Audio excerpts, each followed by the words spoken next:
Morning, guys. I'm still half asleep. How we going? We've got a few things we're going to talk about this morning, but I do like to just give you guys a chance to join us. Hi, Helen. Hi, Angel Eyes. Hi, Gio. I'm still half asleep. So I've got to do my live early because we're going to Bristol today. And so I can't do any lives during the day. We're going to see my son in Bristol. I have a 27-year-old son called Andreas. And we're going to go to a local pub and have a roast dinner. Do you guys in America have roast dinner? Do you even know what a roast dinner is? It's what you eat on Thanksgiving. So very traditional, isn't it? Roast dinner and fish and chips. Isn't that what we eat in England? Doner kebabs.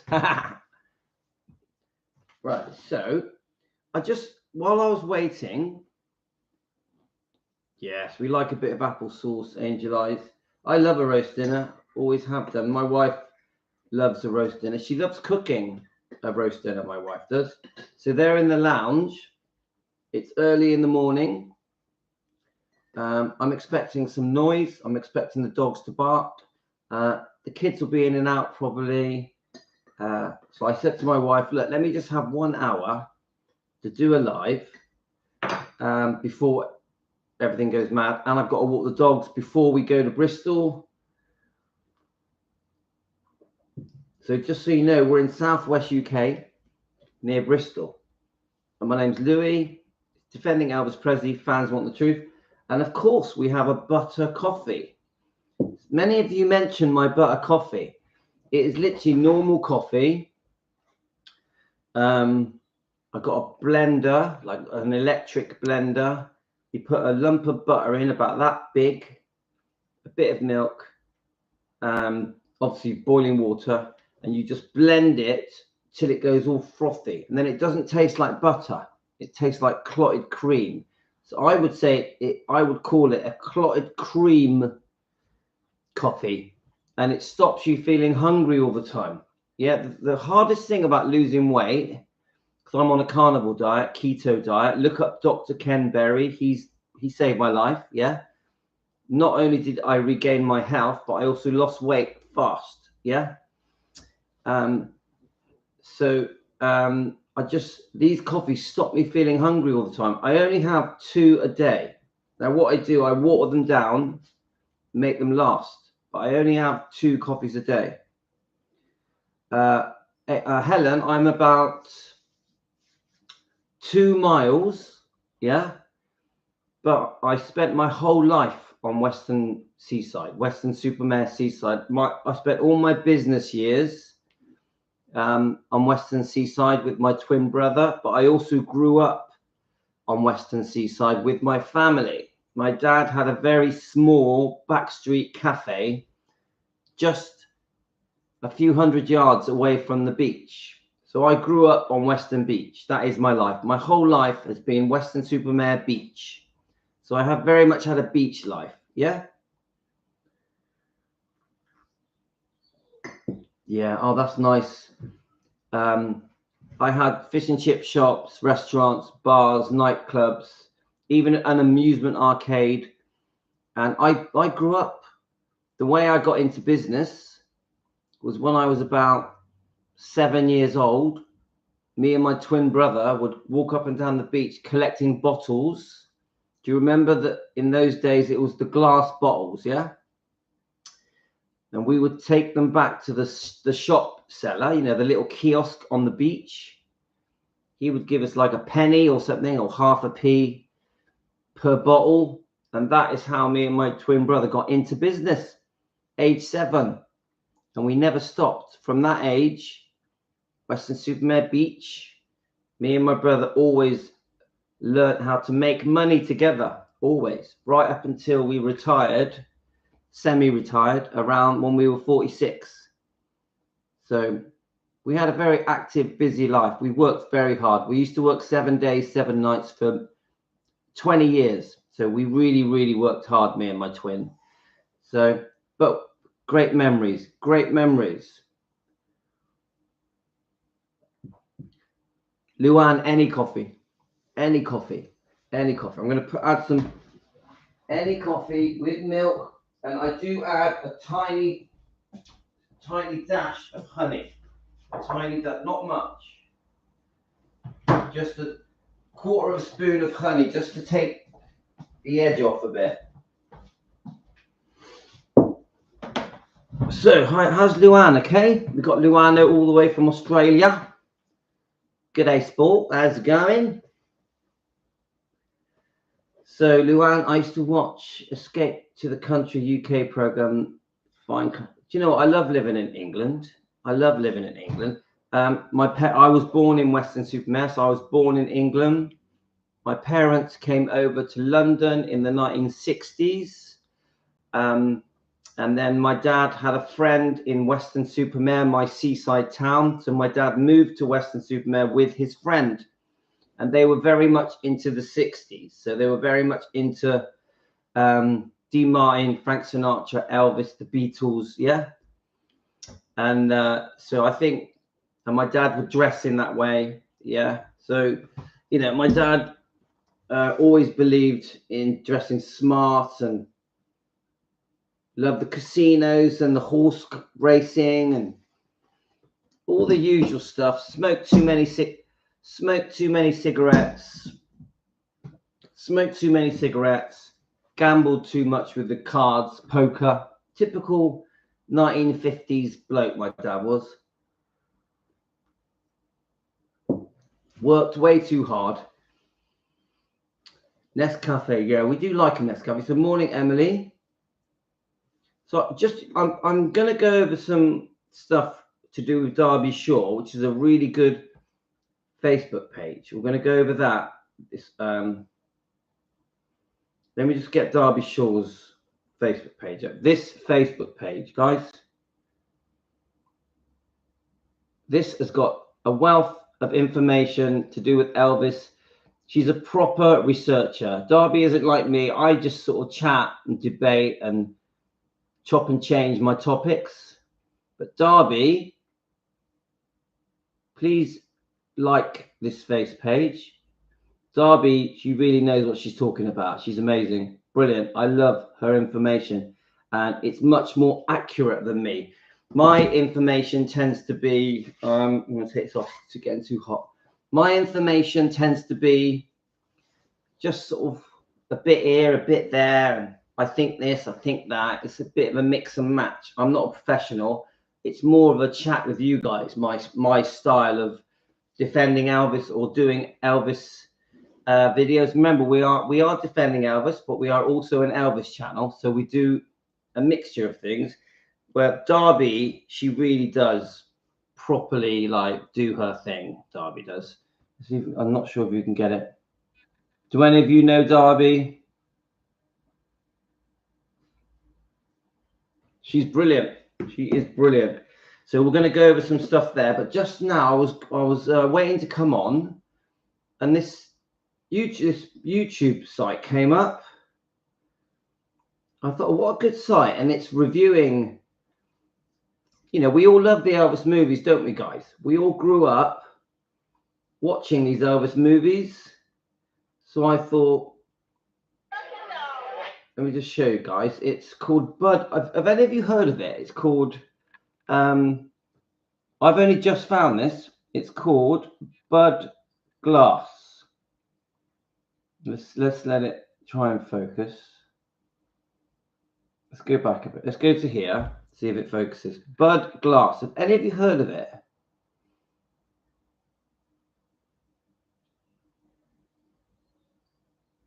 Let me just show you.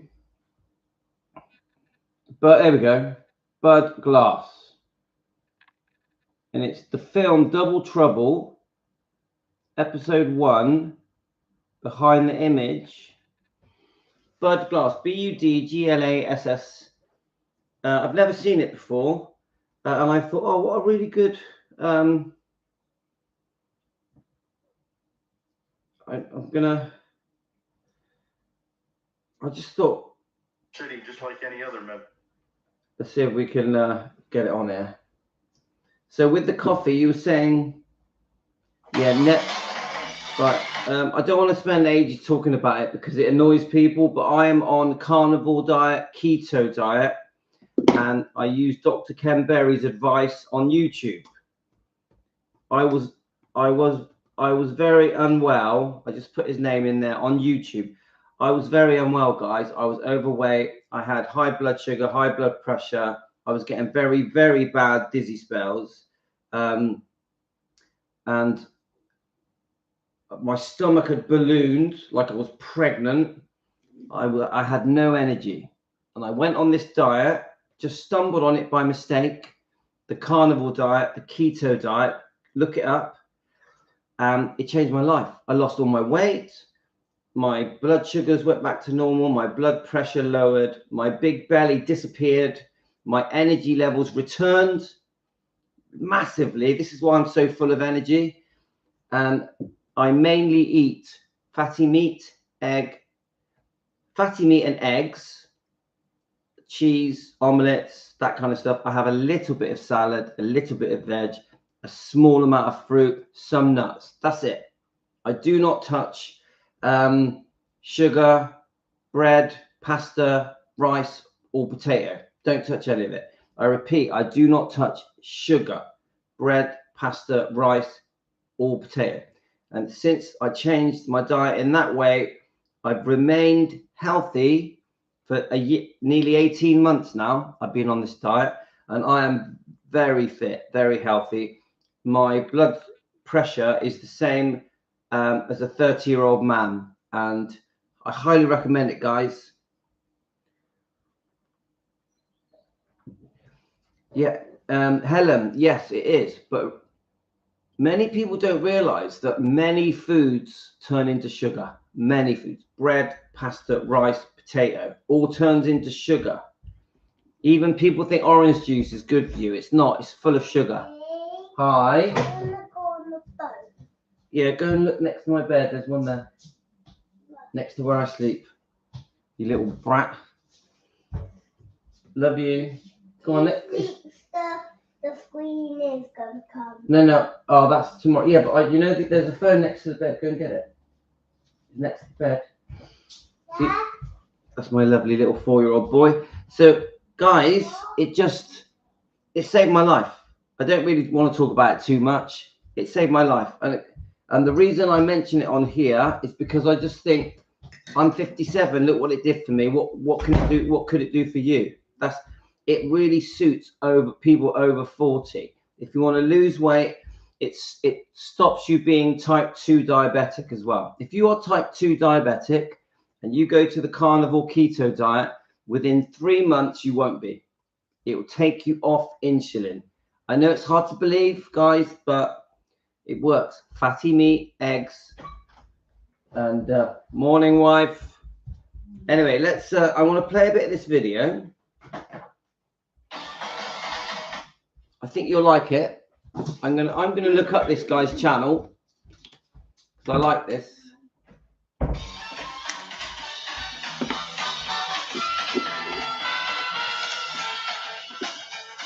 This story involves Elvis's live-in girlfriend, 2 jealous sisters, a real bona fide cat fight, and Elvis going completely off the hook, wild man ballistic, in a frenzied fit of rage so extreme that it took 3 grown men to restrain him. The ensuing collateral damage was so substantial, it can be clearly evidenced to one of Elvis's films that he was shooting at the time, if you know what to look. Fasten your seatbelts. It's about to get real.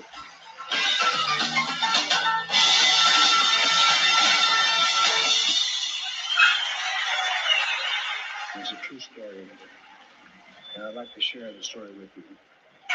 The only thing is, the story is too crazy to be believed.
Elvis has an incredible fan base.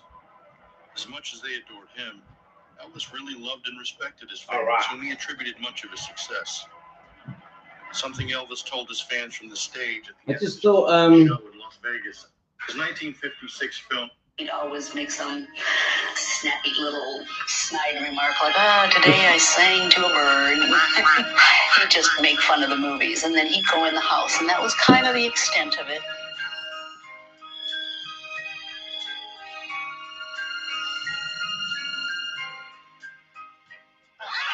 With the exception of Elvis's later Palm Springs homes, the California fans regularly gathered at the gates of Elvis's Los Angeles area homes. And just like always, when Elvis came and went from his homes, the fans were usually there. Word spread within the group of fans when Elvis was in town making films in Hollywood, and rarely did Elvis come and go when there weren't eager fans waiting to get a glimpse of him and hopefully snap a photograph as he drove through. On many occasions, Elvis would stop the car and chat, and sometimes later walk back to the gate and pose for photos and sign autographs.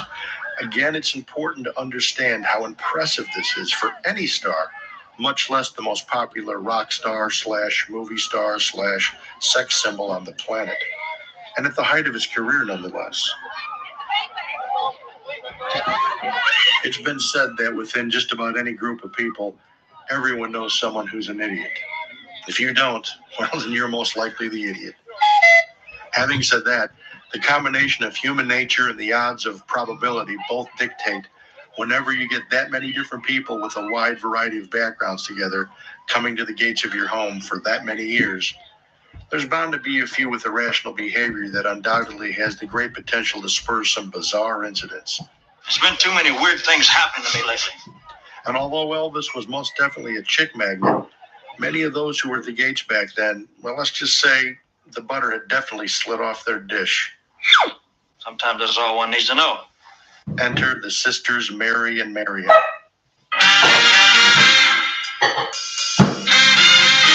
Ironically enough, they visited the gates along with other fans since the early 1960s. Mary had even attended some of the parties inside the house when Elvis lived on Perugia Way before moving to the Rocca House. So Elvis and the guys all knew them both fairly well. Marian, the more boisterous of the two, was well known among the gay fans by her self-proclaimed nickname, Tiny. Just look at the expression on Elvis's face while standing next to him. I can only imagine what was going through his mind at the time. Why me, Lord? It was Tiny whose belligerent behavior, in combination with her unfiltered pie hole, that started the surreal chain of events that were to follow.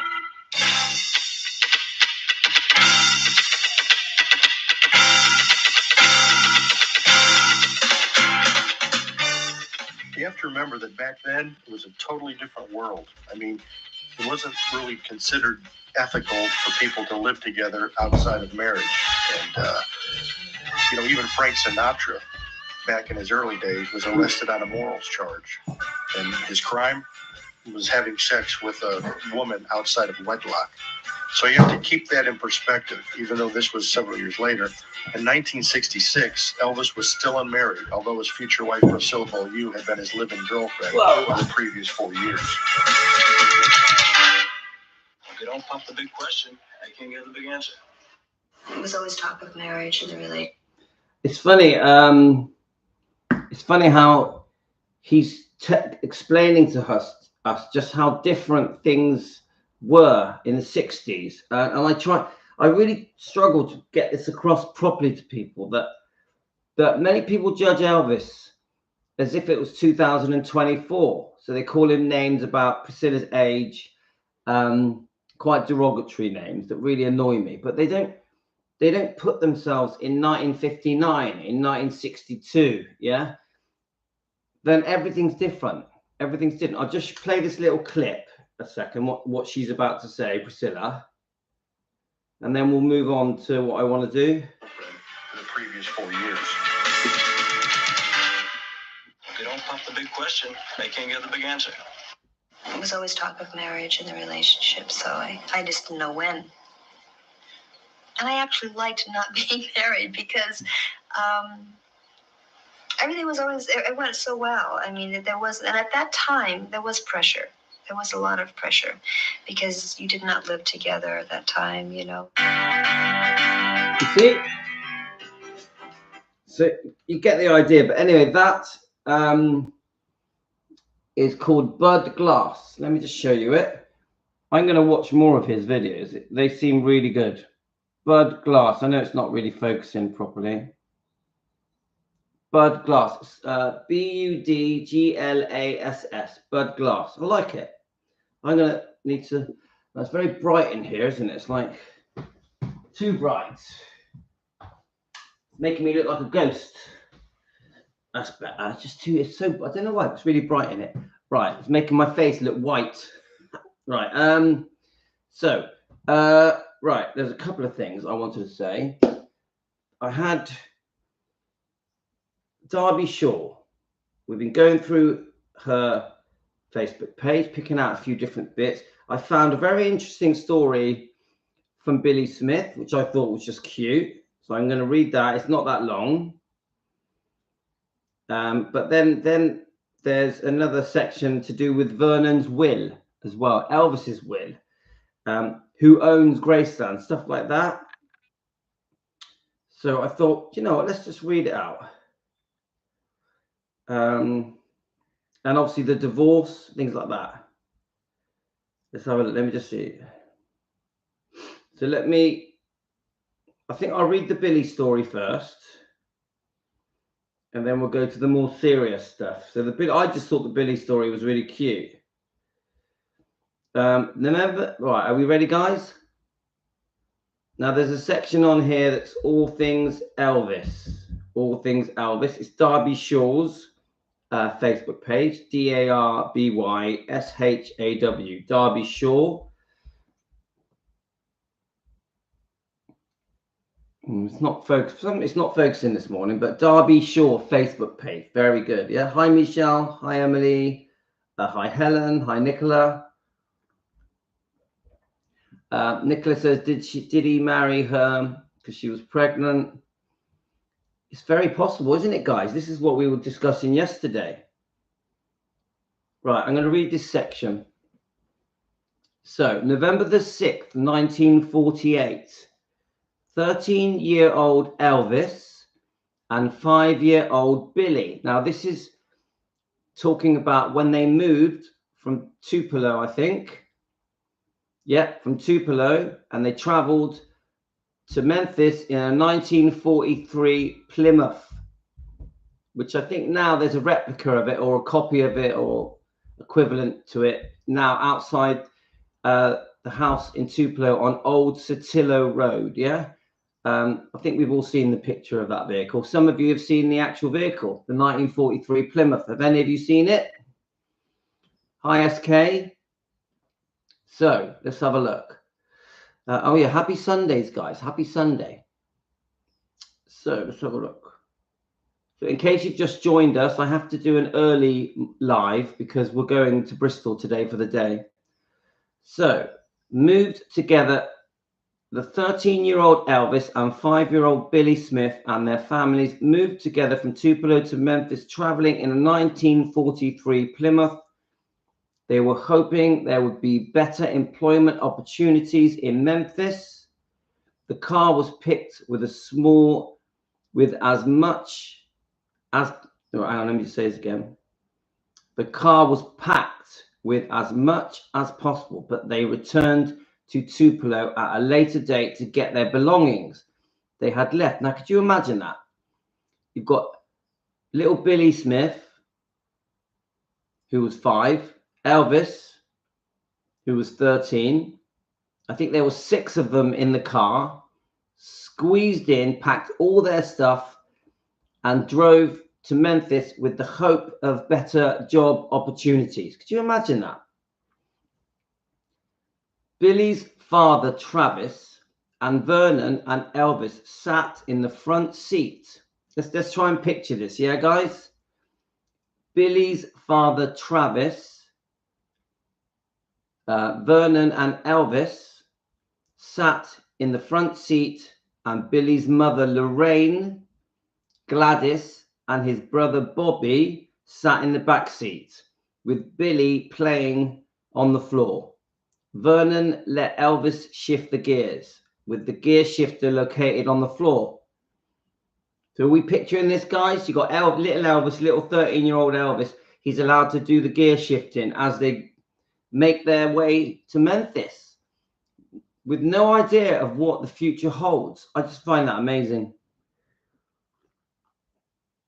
Have you got your coffee, guys? Good morning. If you're waking up later, because many of you are in America, if you're waking up later, good morning.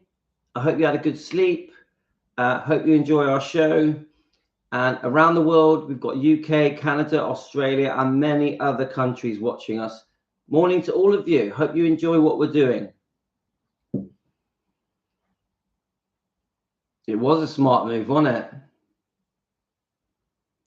Dad sat me on his lap and let me steer. I got scared and released the wheel and covered my eyes. Great memories. Come on, we got great memories of in our parents' car when we were kids, haven't we? Even the smell of the car. I even remember the road that we used to keep driving up and down. It just sticks in my brain. My dad had an old, what was it? I forget the name. It was a Morris something. Morris, I can't remember the last. It was Morris something, you know. Austin Morris. Anyway, let's keep going. So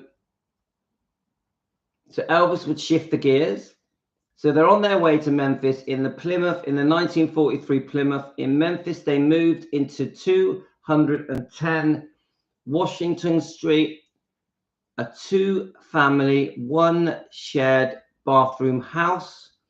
Vernon and Travis had cured a hog, which they brought with them, and also ate turnip greens so often that Elvis never ate them again. That's so interesting, guys. Yeah, we know the Austin Morris, don't we? It had leather seats. You could smell that leather.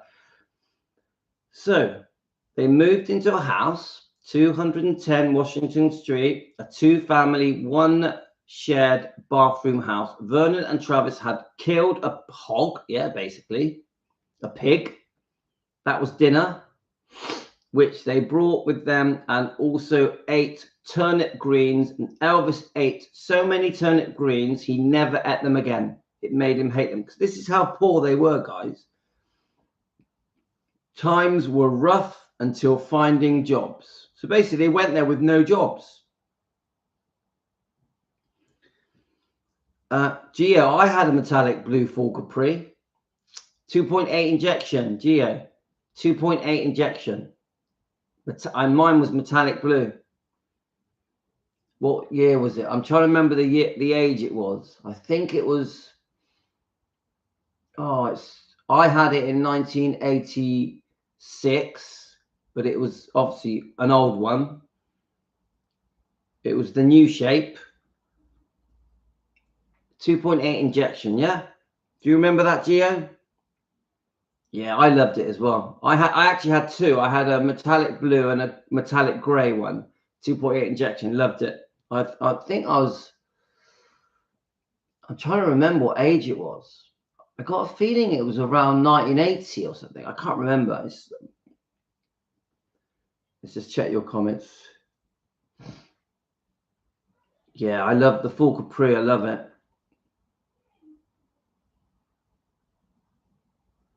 So it says, Nicola says, Elvis, it's true, Elvis not liking fish, but he went fishing and sang the song Crawfish. Yep, he sure did.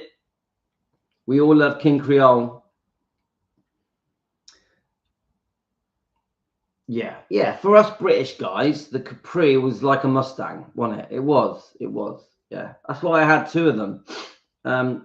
No, so look.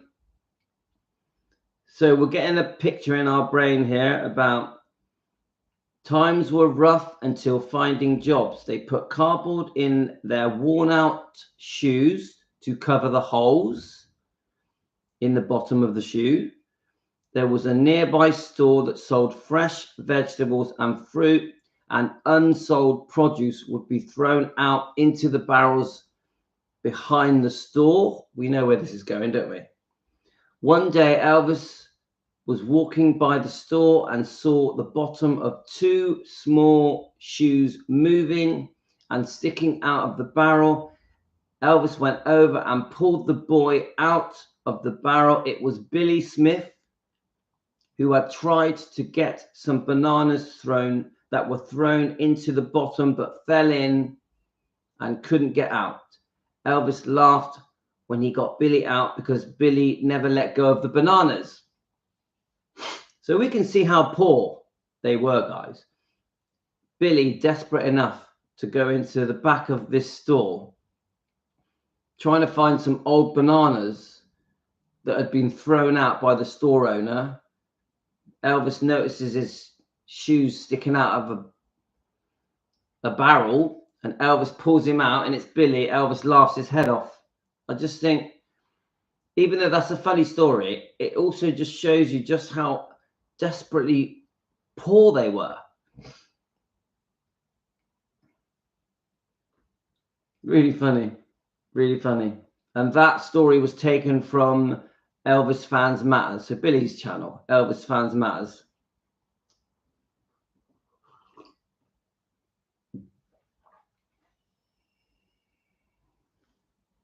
My dad had a brown Ford Cortina. Yeah, I remember the Ford Cortinas really well. All of us going to Blackpool in it, no seat.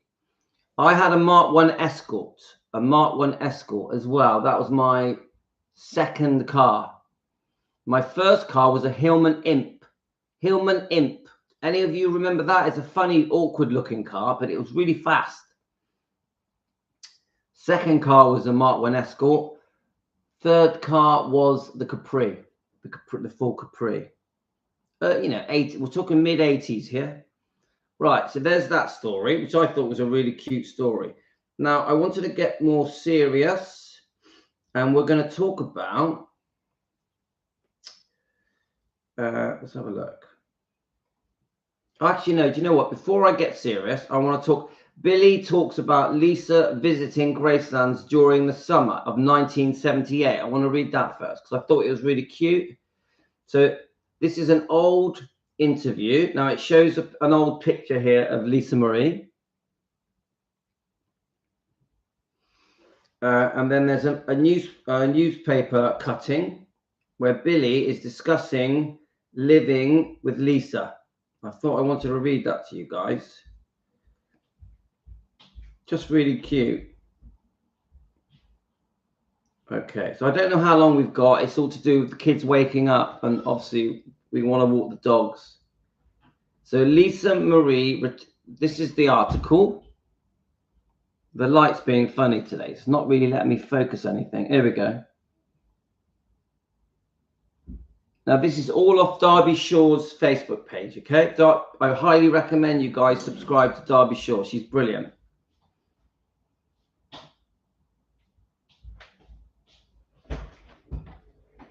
Right, so I'm going to read this to you guys, if it lets me. Right, okay, because I'm such a good reader, not. Right, let's read it. So Lisa Marie returns to Graceland every summer, and I think this is written by Billy Smith. Yeah, I think this is an interview by Billy Smith, I think. So Lisa Marie Presley is a lucky girl, says member of the family. For one reason said, Billy Smith, Elvis's cousin and frequent companion, Elvis had a special understanding of her life as an only child after she moved to Beverly Hills with her mother, Priscilla. Elvis was an only child like Priscilla. He had a twin brother who died at birth, so he knew what Lisa was going through. Lisa Marie comes back every summer to the Graceland that she loves, Smith said. Out in California, she is going to a private school and she had security people around her at Graceland. There is security, but she had more room to roam around and play in like she used to. Smith said she was here last month. She and her grandfather had a ball. Smith and his wife Jo, so Billy Smith, who looked remarkably like Priscilla. Now, if you look at the pictures of Priscilla in the 60s, her and Jo had very similar hairstyles and did look very similar. If I can find it, I'll show you it, but I'll keep reading. Smith and his wife Jo looked remarkably like Priscilla Presley, lived on the Graceland grounds before Elvis died. Looking back on the experience, they both agreed on one thing. Smith nodded agreement when Jo said, when you think about what Lisa learned from Elvis and her mother, you may say that she is a lucky girl. We all learned so much from Elvis. He was a wise person. I just hope Lisa keeps playing the piano. Smith said Elvis was a very fine piano player and Lisa has a lot of talent. So I didn't know that Lisa Marie plays piano. Did any of you guys know that? I did not know it. It goes into it a bit now.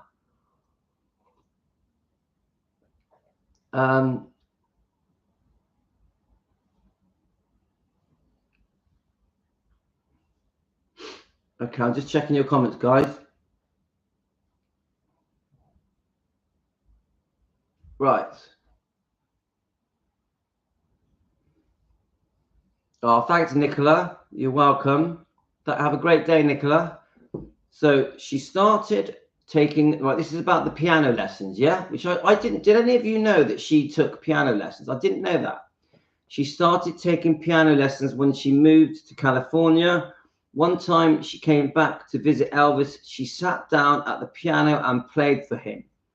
Elvis called me and some more of the guys to come in and hear her.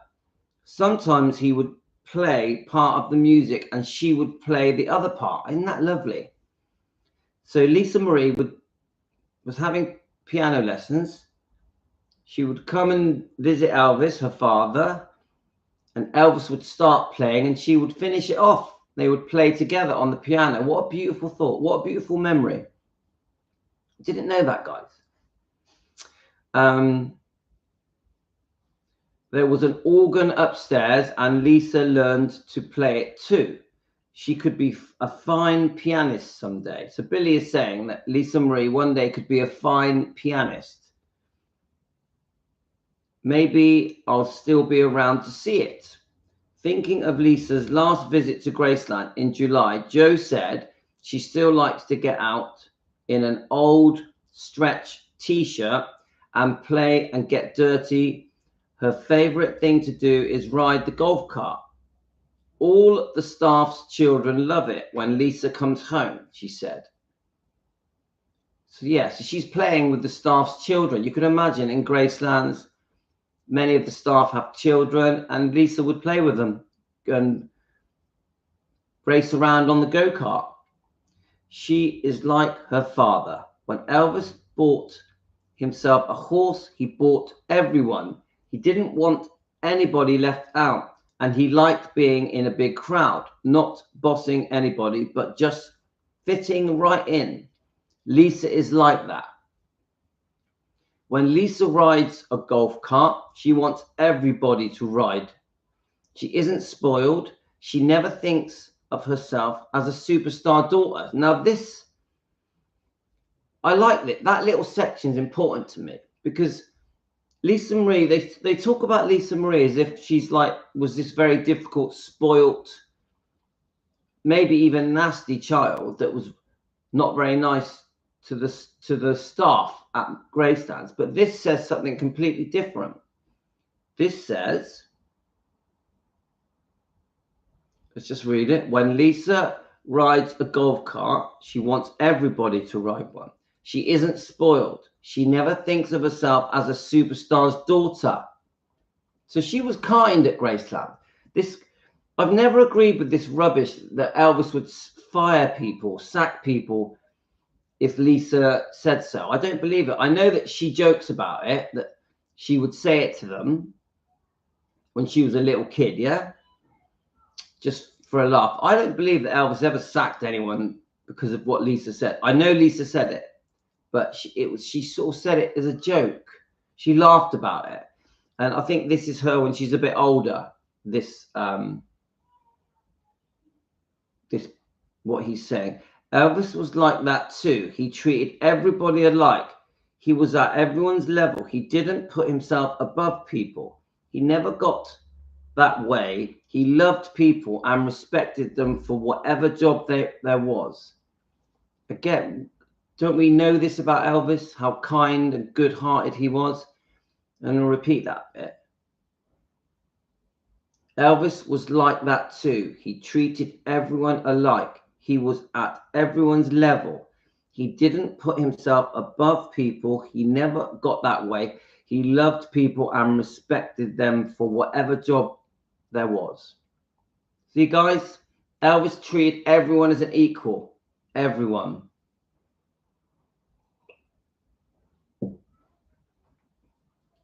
We know this, don't we, guys? We know what Elvis was like, how he treated all people, even complete strangers. We know that Elvis, I always say this, he was so good-hearted, so decent, so well brought up, such good morals, literally a heart of gold, yeah? A beautiful Christian upbringing, a true Christian man. I really believe that. I wish the world knew that. I wish the world knew just how good Elvis was, because I think that the non-Elvis fans don't know just how kind Elvis was. The non-Elvis fans. I was watching a documentary on Prime TV last night. There's a few on there that are free, and it was to do with Elvis's charities that he gave to. And it was just beautiful to see the charity that Elvis gave. So let's keep going. So we've got Lisa likes to have a crowd of children around her when she's home. It's nothing to be stepping over children's clothes, toys, right in the middle of the living room of that fabulous mansion. And when she was home, Elvis gave her a game room downstairs for all her friends to play in. He loved it because he liked to see her having fun. She has Elvis's sense of humor, his way of talking everything in stride. Let me just see that. Right, let me just read that bit again. She had Elvis's sense of humor, his way of talking everything in stride.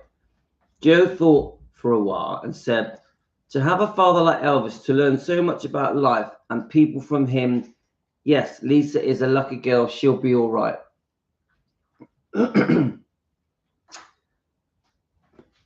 Okay, next clip, guys. So don't forget, this is on Derby Shaw's Facebook page.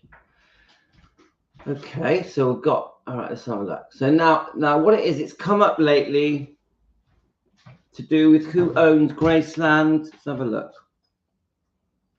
The will, Vernon's will, Elvis's will, who owns what. And I just thought this right up here just gives us a bit of an idea of who owns what, basically.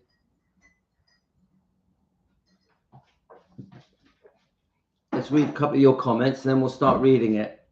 So I want to thank Derby Shaw for allowing me to read these things out from her Facebook page. Please go there and friend it or like it, whatever you call it, yeah? Elvis never sacked anyone because Lisa said so. Practicing for shows, they would call Elvis boss, and he said, "I'm not your boss, I'm your brother." Yeah, I like that. Elvis was close to a saint. He definitely had a heart of gold, guys. I've seen the crown that fans gave him at the end of the Aloha concert. Fan wrote inside, "It's sweet." I saw what you wrote last night on the chat went off. Put your head. What was that, Angel? I saw what you wrote last night before chat went off. Put your head. Explain. Angel Light, I saw the crown at the Elvis exhibition in the archives. Yeah, the London Bridge, which I never went to see, actually. I would have liked to have gone. And it was there for quite a while, wasn't it?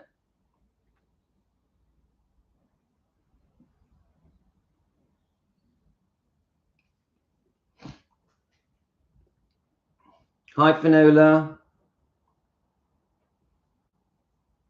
So I'm just checking your comments, guys. Right, okay, let's try and read this. This is from Derby Shaw's Facebook page.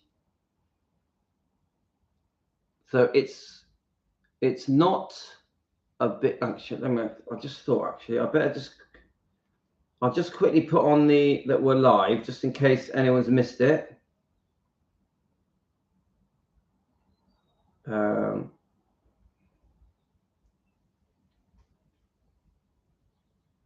Let's find it. Because sometimes people miss it, don't they? We're live. Obviously, guys, friend request each other and tell each other when we're live so we don't miss them.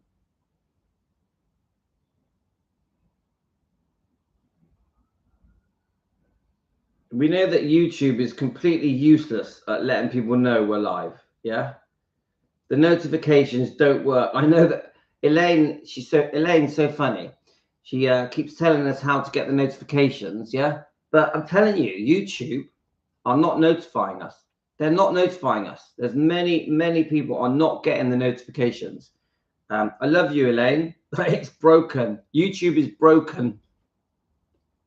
Now, Elaine really tries to help us out. Helen, yes, October the 23rd to the 1st of September 2024. The Elvis exhibition. So yeah, I want to go, but when you got 5 kids, guys, you can't do anything. You're stuck. You're stuck, guys. Right, let me. I'm going to read this. Now, I find this really interesting. Yeah, this. I really like Derby Shaw's Facebook page, and she really does know what she's doing. She's a proper professional researcher. She's probably with Amy Collett as well. Amy Collett is the same Auntie Amy. I would say they're the 2 best researchers I've come across. Amy Collett, Auntie Amy, and Derby Shaw, the best 2. Now there's Derby's. There we go. They are the best 2 researchers I've come across. No offense to anyone else, but they really do know their stuff. They do their hard work. They do their research, their homework. And I love it. So I'm going to find that article. Now, this is the article that also has that quite upsetting picture of Priscilla, Lisa, and Vernon when he was very unwell. You've all seen it before, haven't you, guys? And this tries to explain sort of what went on, yeah? What went on around the time of Elvis's death, Vernon's death, you know, when everything was up in the air, the divorce, you know, I think this is very, very interesting reading. So I'm going to read it to you guys. Hi, Vivex. Good morning to you. Coconut coffee. I'm going to try that one day, Vivex.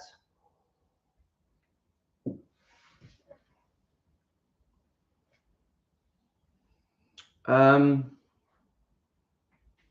I missing something? Hi everyone, it's EP fan. Billy left Graceland in his own on the first while Vernon was still living. When Graceland first opened to the public, that he came back to the tours. He had disagreements with Sodden and was fired. Yeah, I heard about this, Jack Sodden.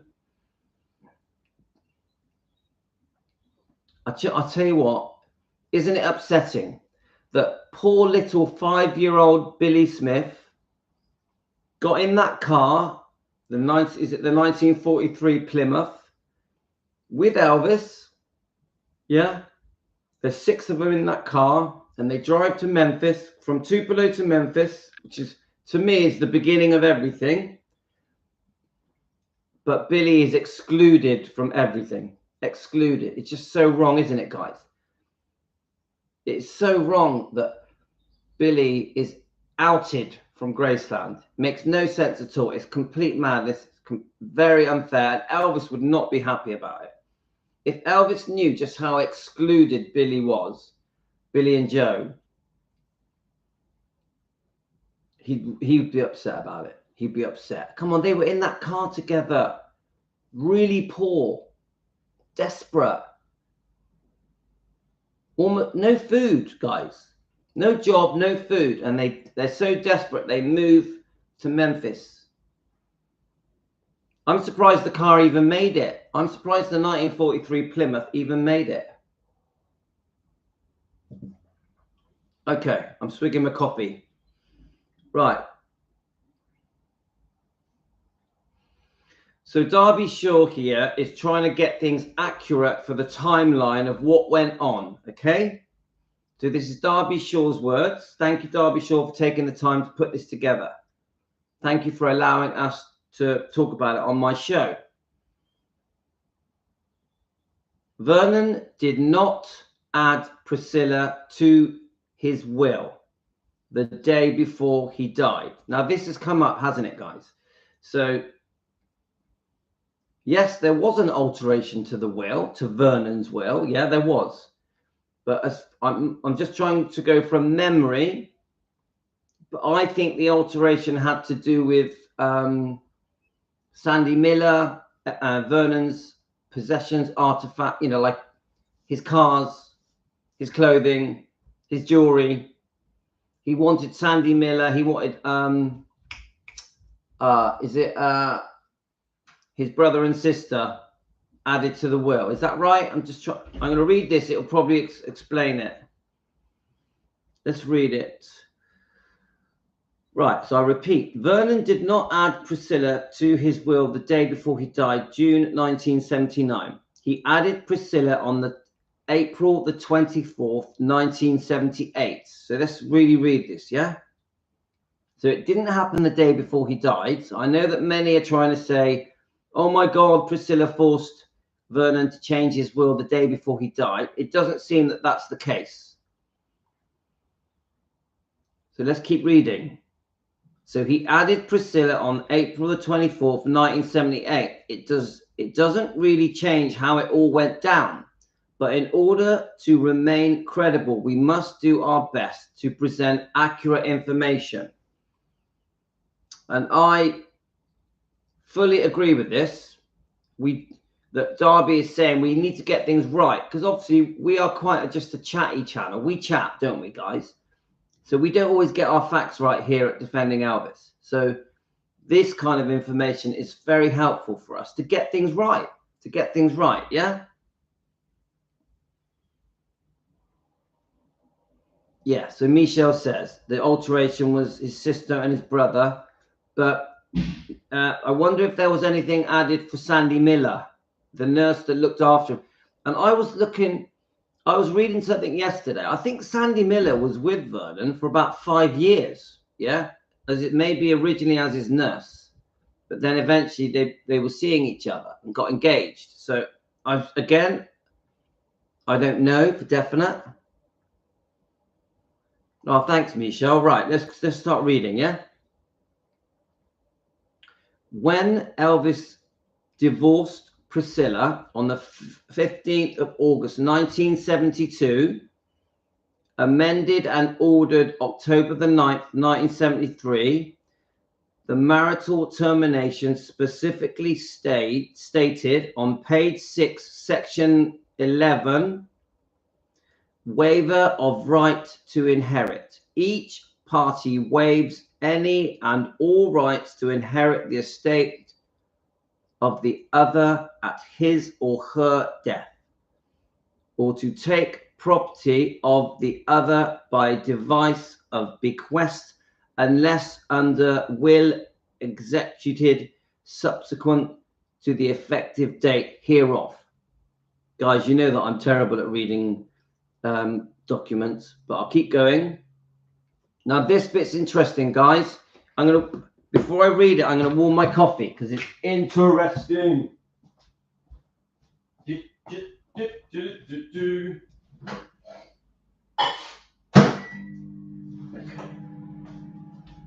You're gonna like that bit coming up.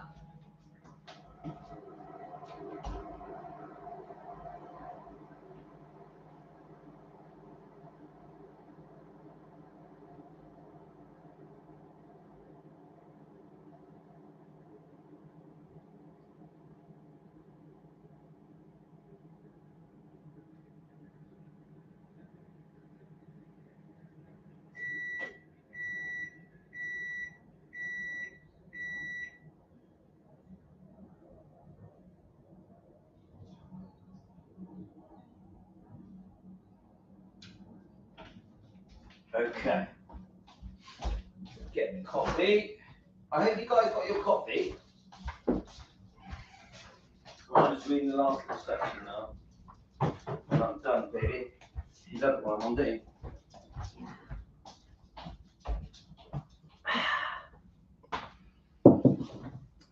They're all in the lounge, guys. My wife's like, you're always on the laptop. Oh, and the dog wants to come out. Right, where are you? Where's the dog? Right, go on then, go on then. Okay. The dog actually talks to me. The princess talks to me. Right, let me shut the door, otherwise we're just going to hear the kids. Okay, come on, let's get. We need to get this read before everyone attacks me. I hope everyone's having a nice morning. Welcome to Defending Elvis Presley. The name's Louis. I'm in Southwest UK. I'm 57. I've been a fan for over 50 years, and we are Team Elvis, and we defend Elvis every day. Elvis and the bloodline. So please subscribe, guys.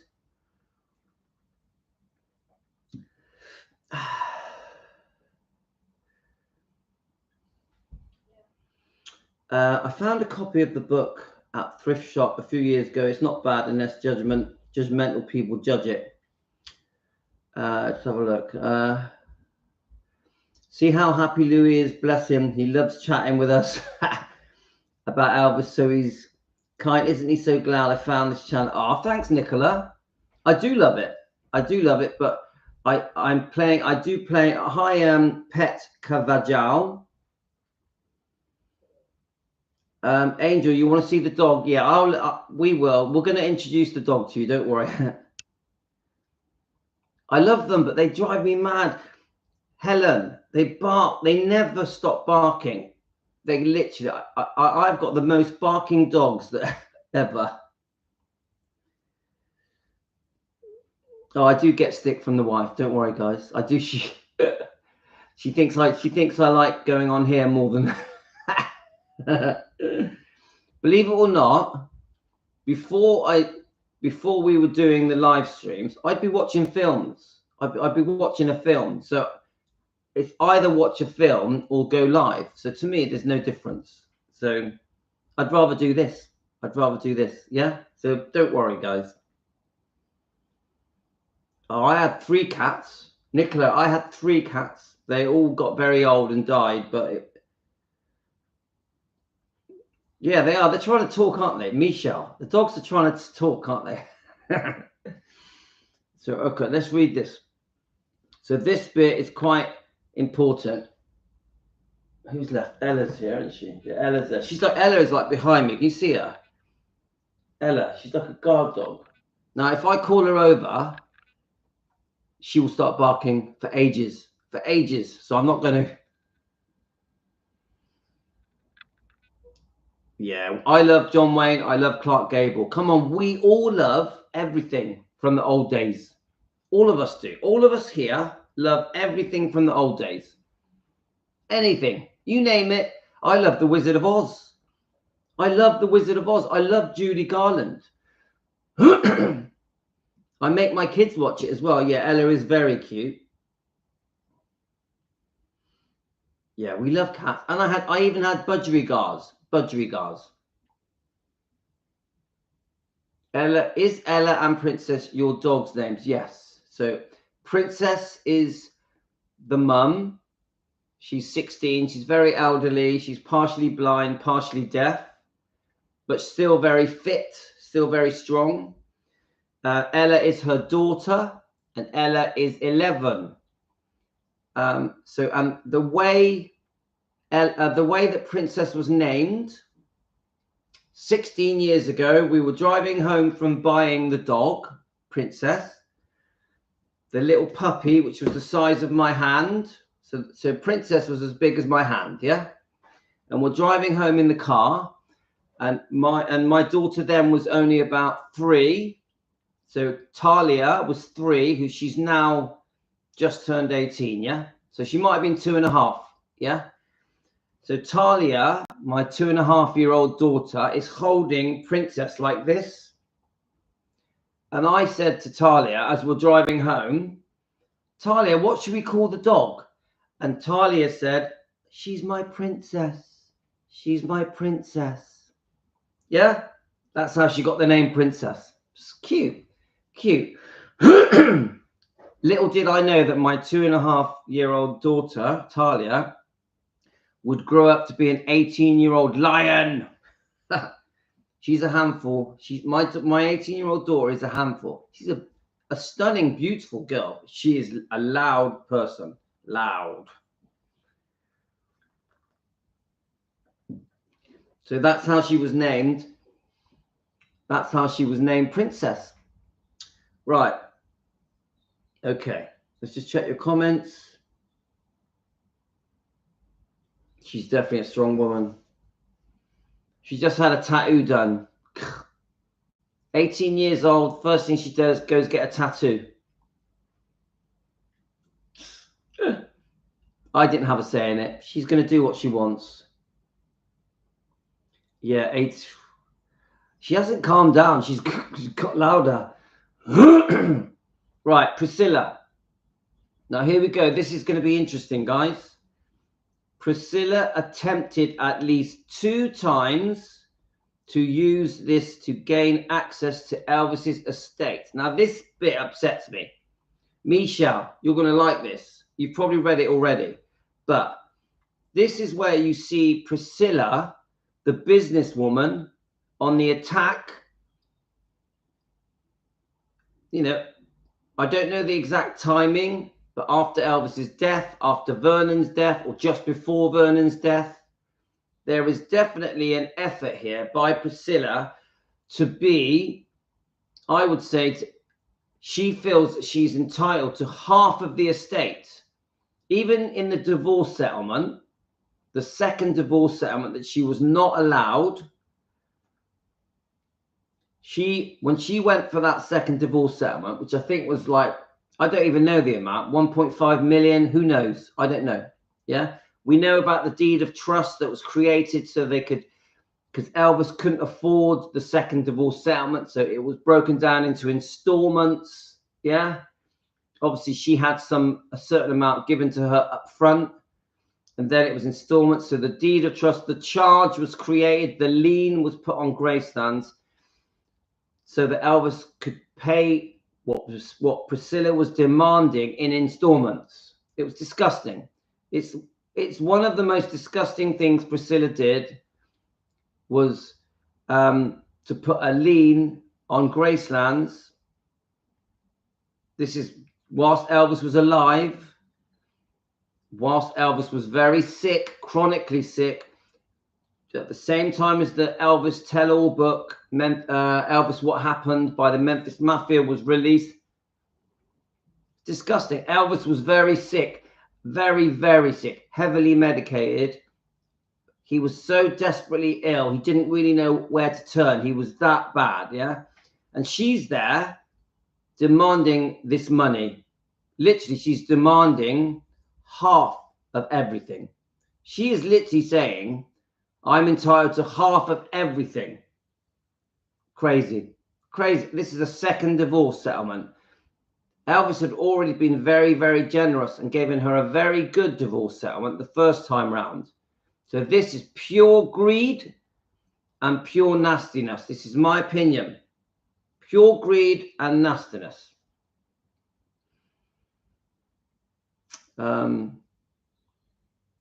Right, let's keep going. Priscilla attempted at least 2 times to use this to gain access to Elvis's estate. First, when Elvis died, Joe Esposito questioned the will and Priscilla encouraged him to contest the will dated in March 1977, hoping it would cause it to be set aside and revert to the previous will that listed her as beneficiary. That didn't work. Now, come on, guys. You guys have said to me that Joe Esposito can't be trusted, haven't you? So it looks here, unless I'm reading it wrong, guys, it looks here that she asked Joe Esposito to contest the will dated on March 1977, hoping that the will would revert to the previous will that she was a beneficiary. But it didn't work. It didn't work. Now, come on, guys. That's big. That's big. Do we agree?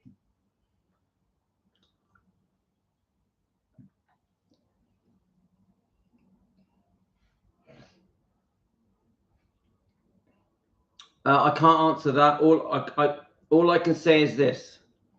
I'm going to read that whole section again because I think it's important. SK.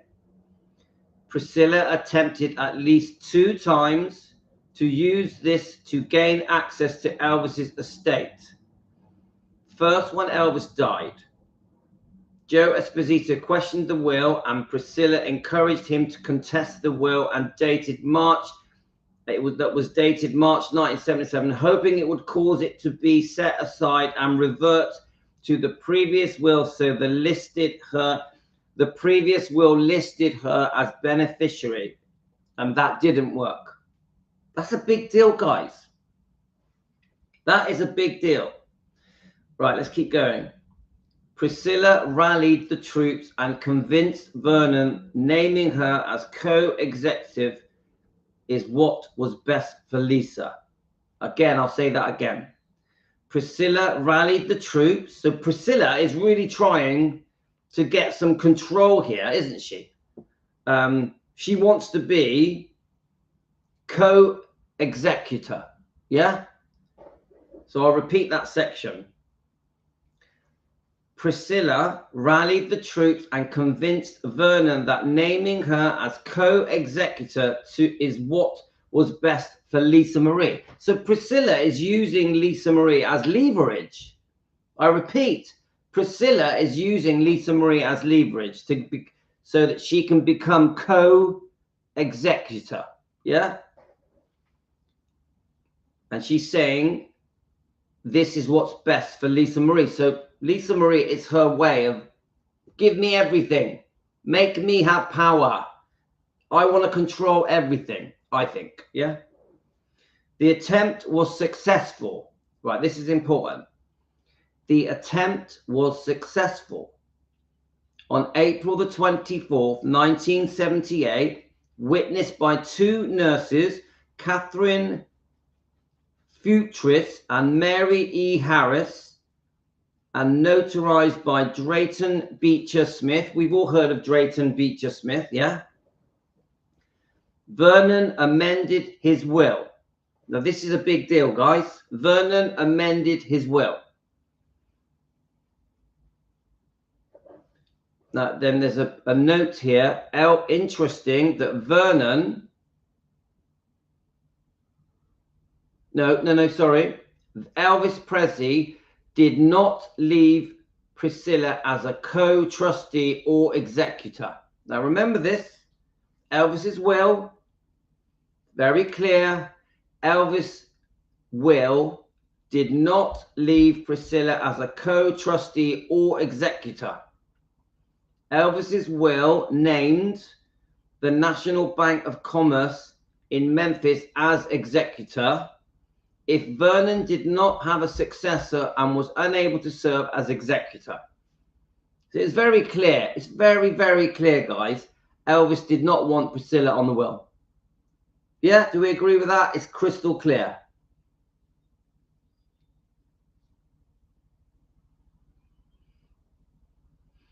Right, another note would be that it was clear that this change was for the benefit of Lisa Marie only.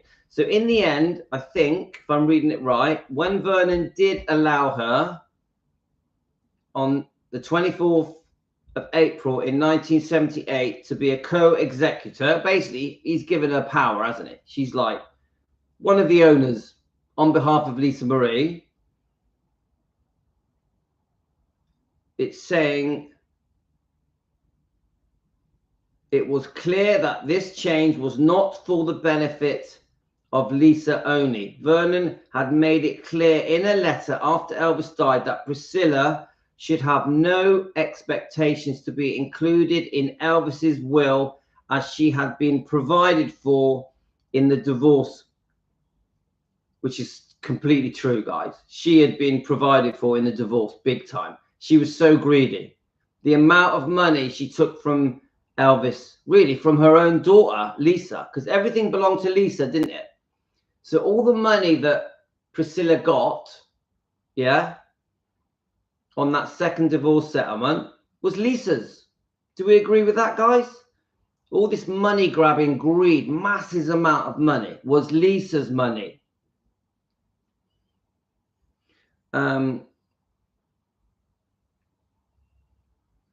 So I'll read it again, that it was clear that this change was the benefit of Lisa only. Vernon had made it clear in a letter after Elvis died that Priscilla should have no expectations to be included in Elvis's will as she had been provided for in the divorce. Vernon further demonstrated his feelings when he went to court to block Priscilla from claiming the remainder of the divorce settlement. So I don't know much, I don't know anything about this bit here, but I'll repeat that last section. Vernon further demonstrated his feelings when he went to court to block Priscilla from claiming the remainder of the divorce settlement. So I'm guessing that the divorce settlement, Priscilla had not received all her payments, and then Vernon tried to block it. They went to court. So Vernon tried to block Priscilla from getting the rest of the divorce settlement on the second divorce settlement. Yeah, I don't know the details of that. So now then we've got, guys, then we've got some newspaper clips. I'm going to try and read them.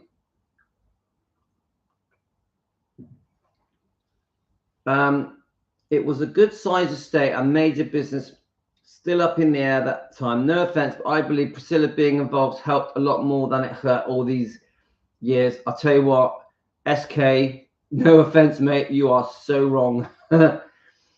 If you do some decent research, the saving of Graceland had nothing to do with Priscilla. The museum had nothing to do with Priscilla. Priscilla jumped on the bandwagon and carried on what had already been done. It was already in place. Memphis City were already saving Gracelands as a museum, and the plans to create the museum were already well underhand, well on the way. They'd already been drawn up. It was all happening. Yeah. But what happens is when she's made co-executor, yeah, she then has the power to go, well, I'm in charge of all this now. I'm going to have a say in all this now. And then she goes on to say that she saved Graceland, which she did not, which has been proved. She then goes on to say that the Living Museum was her idea, which it was not, which has been proved. Yeah. She has spent the last 40 years saying that she saved Graceland, that she created the Living Museum. It's bullshit. It's bullshit. She just took, what's the word? She took the spotlight of it. She took the spotlight to say, everything is because of me. I saved Elvis's, I saved Graceland. They were never going to break up Graceland. At worst, it would have been owned by Memphis City, at worst. And even they were 100%, Memphis City were going to create a living museum. Even they'd put plans in place for a massive building development in front of Graceland as well. So, SK, you are very, very wrong. You are very wrong. I don't care what I'm disagreeing with. You are very wrong. Look, you need to look up proper research. I've seen some proper documented research. Amy Collett has sent me many documents, Auntie Amy, that clearly shows that she did not save Graceland. It was not her idea. They had already proved with people visiting the meditation gardens. People were allowed to visit the graves at certain times after Elvis died. Yeah, they'd already proved that the Living Museum was going to be a massive success. Massive. There was thousands of people visiting the graves. They already knew that if Graceland's, the building, Elvis's home, was open to the public, they were going to be queuing up. Remember when they opened Graceland, the Living Museum, I read this, 14 tour buses. 14 tour buses on the opening day of Graceland. They knew it was going to be a massive success. This wasn't a gamble. Priscilla will stand there. Priscilla will stand there and she will say, oh, we don't know if it was going to work. You know, we were so worried. We were really scared. Priscilla will sit there in an interview with Jack Sodden, and Priscilla will sit there in an interview with Jack Sodden and go, oh, yes, we saved the day. We are the reason for everything. She will even sit in an interview with Lisa Marie and say, if we didn't open Graceland as a living museum, your father would have been forgotten within 5 years. I repeat, this is on YouTube. Priscilla sits with Lisa Marie, looks at Lisa Marie and says, if I didn't save Graceland, if I didn't open the Living Museum, your father was going to be forgotten within 5 years. Elvis's legacy would have been forgotten within 5 years. It's such bullshit. So far from the truth. The fans were never going to forget Elvis. Never. So, SK, you can send me 10 messages. You're wrong. You're wrong, my friend. Right. Let's just check some comments. Driving down there, it might be not good. So let's have a look.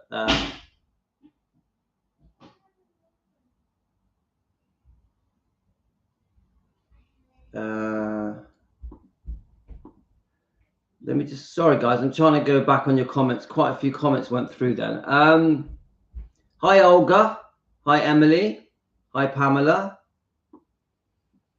It was good size estate. I meant just have a look. Right we go. About driving down there might be not good time to get locked up. Let's have a look. Elvis SK, can't speak to what happened with everything Lisa should have inherited. I have not looked at, but imagine it's questionable.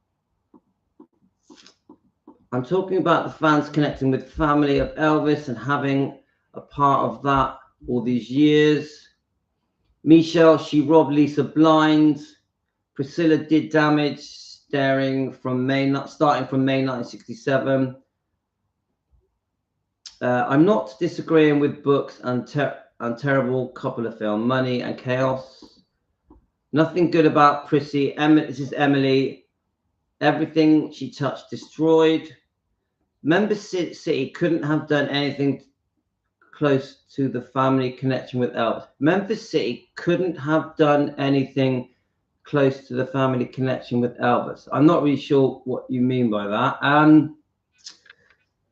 You'll be surprised the power that Memphis City had. You will be surprised.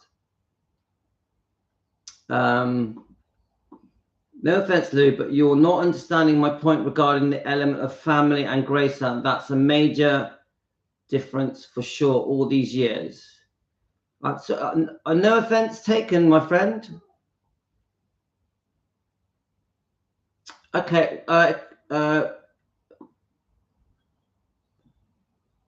Let's get. Have I missed a message? I mean, similar. I'm just trying to get. I've had a lot of messages, guys. I'm trying to.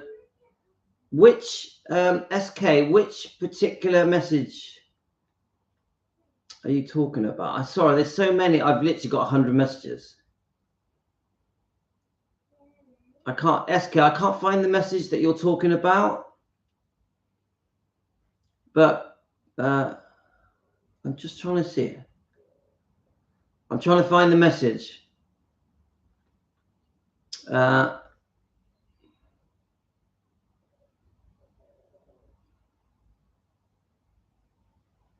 Right, here we go. Is this the message? It's a good size estate and major business still up in the air and that type. No offense, but I believe Priscilla being involved helped a lot more than it hurt all these years of Elvis's legacy. Is that the message? Because I still stand by everything I've said. I think you're wrong. I think that comment is wrong. I think, so I can just read it to you again. I'm going to go back to the,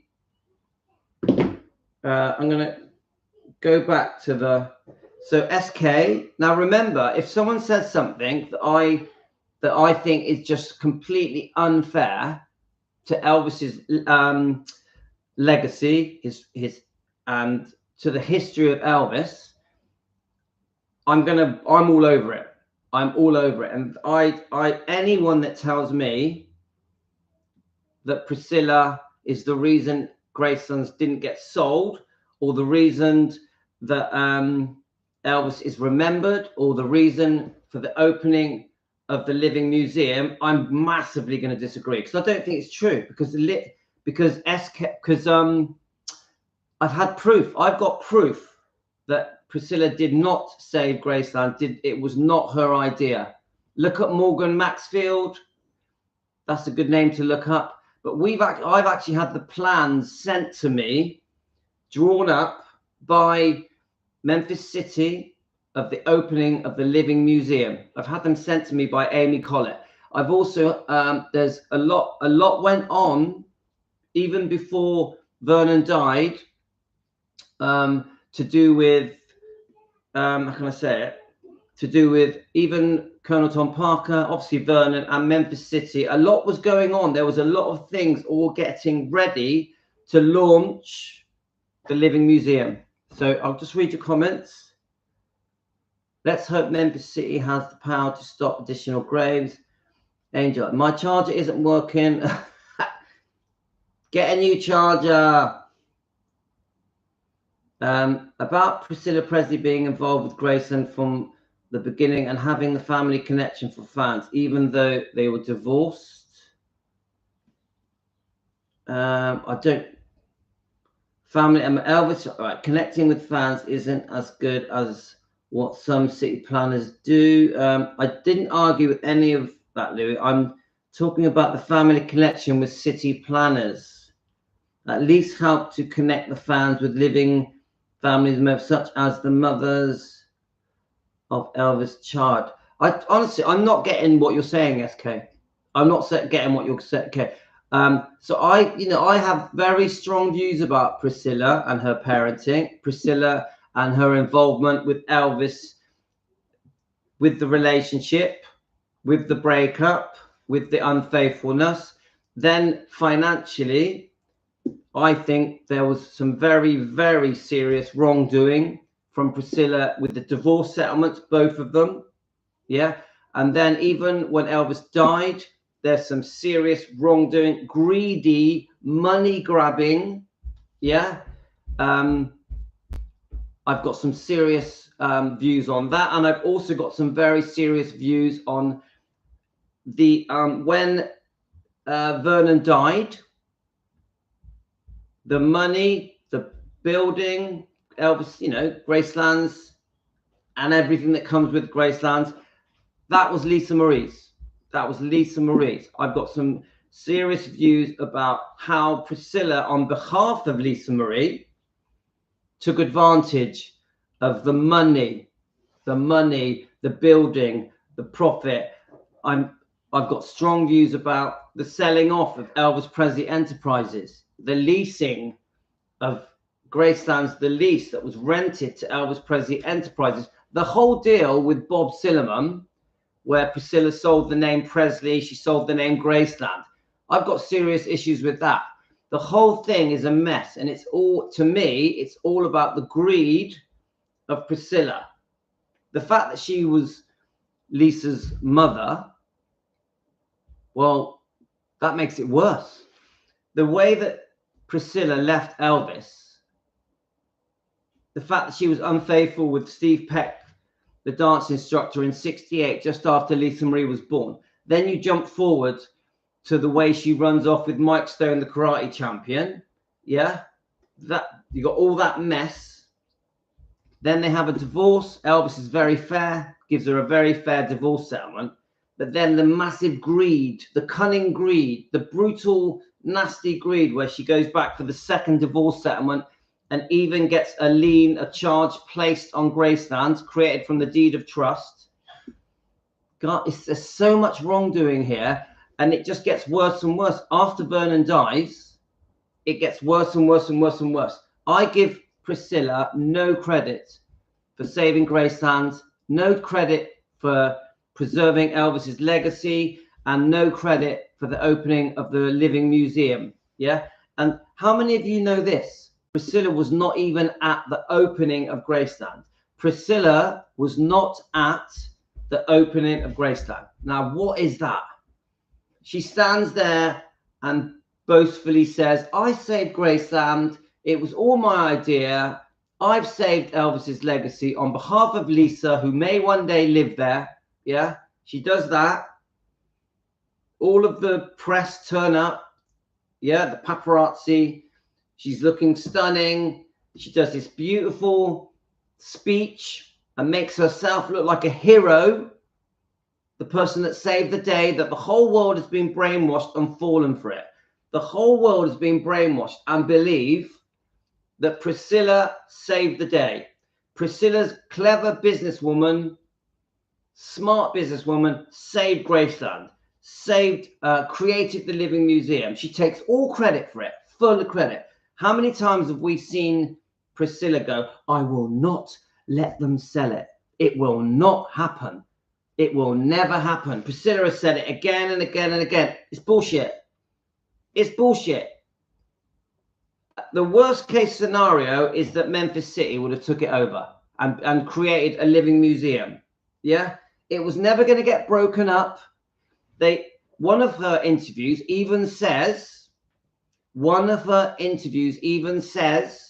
they were going to rip the wallpaper off the walls and take down the lighting and strip out all the furniture. This is Priscilla's interview. It's bullshit. And I think she tricked and conned her own daughter. I think Priscilla conned and tricked even Lisa Marie. She made Lisa Marie think that she had saved Graceland, that she had opened the Living Museum. All of the success of Graceland, the museum, was because of Elvis fans. Because of Elvis fans, not because of Priscilla. When they talk about, how can I say it, guys? They talk about the massive success of Graceland, the museum. Yeah? In the first year of opening, they had paid back all the debt. Graceland was a massive success. They were queuing around the corner. yeah, which they knew it was going to be anyway, yeah. The Elvis fans had made Graceland into one of the most successful businesses in the world, tourist attractions, yeah. But not because of Priscilla. Priscilla takes all the credit. Oh, look what I did. I saved Graceland. Me. I should get all the praise, all the thanks for saving Graceland. Priscilla says that again and again and again. No. No. The fans saved Graceland, and they still are today. Even to this day, 2024, what's the date? On the 10th of November, 2024, and there'll be queues around Graceland, yeah? Queues to get into Graceland. The success is because of Elvis fans. The success is because of Elvis fans. That is it. It has nothing to do with Priscilla. Nothing. Nothing. Yeah? And when people that, if you go onto my messenger and you look at comments I get every day on my shorts, because obviously I've got loads of shorts, they are, half of the comments are saying Priscilla saved Graceland. Priscilla opened the museum. Priscilla is a smart businesswoman. Priscilla saved Elvis's legacy. It's bullshit, guys. It is total bullshit. And anyone that believes it, you are wrong. And I will just say this, that I will always put the success of Elvis, firstly to him, to Elvis Presley, because he had the talent, the looks, the good heart, beautiful personality that affected the world. Firstly, it's Elvis. Secondly, it's the fans. The fans saved Elvis. The fans preserved Elvis's legacy. The fans kept the museum going. The fans, always the fans, never Priscilla, never. I will not give Priscilla 1 ounce of credit for saving Graceland or opening the museum, because she doesn't deserve it, because it wasn't her. She just jumped on the bandwagon and took all the money. She jumped on the bandwagon, took all the money and took all the credits. And she has spent over 40 years saying, because of me, look what happened. When it had nothing to do with her, she just jumped on the bandwagon and took all the money. Hi, my friend. Do you want to sit on my lap? No, I want to go on TV. TV, go on then, put the TV on. Where's the remote? Find the remote. Turn it down to number 4, yeah? Number 4? Oh. No, I want to turn it down to number 5. Anybody on here that believes that Priscilla in any way deserves any credit for the saving of Graceland and the opening of the museum, no. That woman was a devil in disguise, And do you know why I know it? Because I've been given so much proof of the wrongdoing that she has done. We're talking dozens and dozens of things, very serious wrongdoing. I could break them all down. I'd be here all day. I could break them all down, guys. But just turn it down to number 4, please.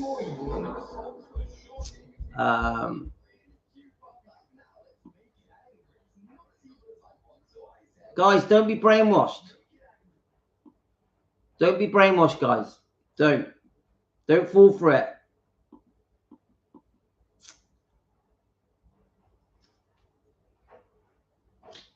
You all arrested now. How to escape the jail. Mom, where's Dad? So I've only got a couple more minutes left, guys.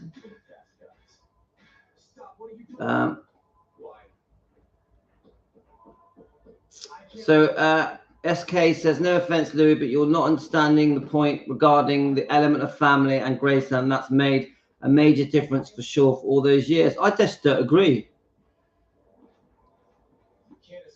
I do understand the message. I do. I just don't agree.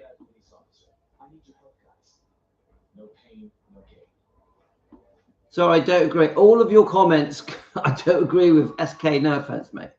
But remember, you're on a Defending Elvis Presley channel.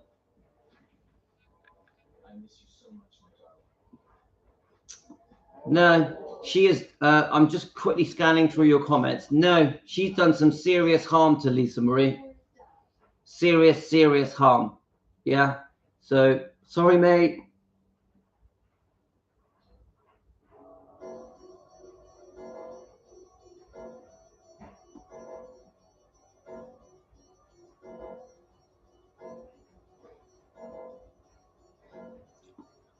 Every comment I'm reading that you're saying, SK, I just don't agree.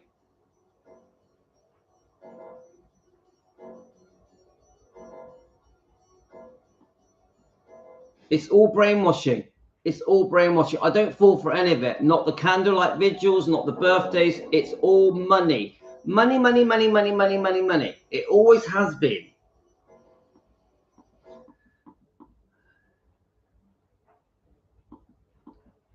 Yeah, I agree that they're not millions, tens of thousands of fans have been brainwashed by a fake front, a false front. Now, remember, I just want to say this, yeah? Now, I get the feeling, SK, you're a Priscilla fan, yeah? That secretly you are a Priscilla fan. But that's your right. It's okay. I understand. It's fine. Any Priscilla fans on here, you're very welcome. And we're going to speak to you and try and make you understand the wrongdoing, yeah? The wrongdoing of Priscilla. There's so much we could spend years talking about the wrongdoing of Priscilla, yeah? Now, we want to change your mind. I respect Priscilla fans. It's fine, guys. I'm not against Priscilla fans, yeah? I'm not trying to create hate for Priscilla. I don't want you to hate Priscilla. But I will expose the wrongdoing as well as I can. As a fan at home, I'm going to expose the wrongdoing. And the things that she has done wrong are seriously severe. This isn't just money. This isn't just money wrongdoing. This is heartbreak. This is damage to her daughter. This is the Scientology effect. This is contracts signed that should never have been signed. For example, the selling off of Elvis Presley Enterprises shouldn't have happened. Selling her name, Presley, shouldn't have happened. Selling the name Graceland to Bob Silliman shouldn't have happened. There are so many things that should not have happened. Obviously, if we jump forward, contesting Lisa Marie's wishes for after she died, shouldn't have happened. Yeah, there's so much serious wrongdoing. Having boyfriends, one of them allegedly abusing her daughter, shouldn't have happened. Tearing the way that she was unfaithful with Mike Stone in such a humiliating way and then dragged Lisa Marie away from Elvis shouldn't have happened. Elvis didn't want a divorce. Elvis was a Christian man. He wanted to make things work. Even with the second divorce settlement, all of the details of that shouldn't have happened. Even with the complex details to do with, we've just read it now, with when Vernon died, just before he died, where Priscilla jumped in there and tried to force in being co-executive. Yeah, shouldn't have happened, guys. It's all greed and money. Now, once I say this, once Priscilla got to a position of power, almighty Priscilla, Queen Priscilla, she couldn't believe it. Everything fell into place. Everything fell into place. Everything was hers. She was the boss. Once that happened, there was no stopping her. There was no stopping her. She got away with everything. She had almighty power. She couldn't believe it. This woman that was only really married to Elvis for around 3 years, only had one child with Elvis, was now the owner, basically, of Graceland and everything Elvis. The owner, more or less, yeah? And her thanks was the way she treated Lisa Marie is disgusting, and the way that she sold off Elvis Presley Enterprises, 85% of Elvis Presley Enterprises, even renting Graceland to Elvis Presley Enterprises. What is that?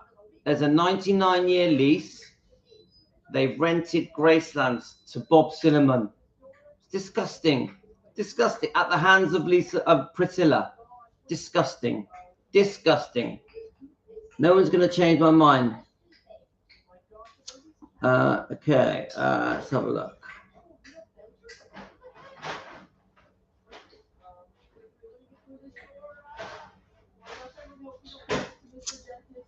I'm sorry.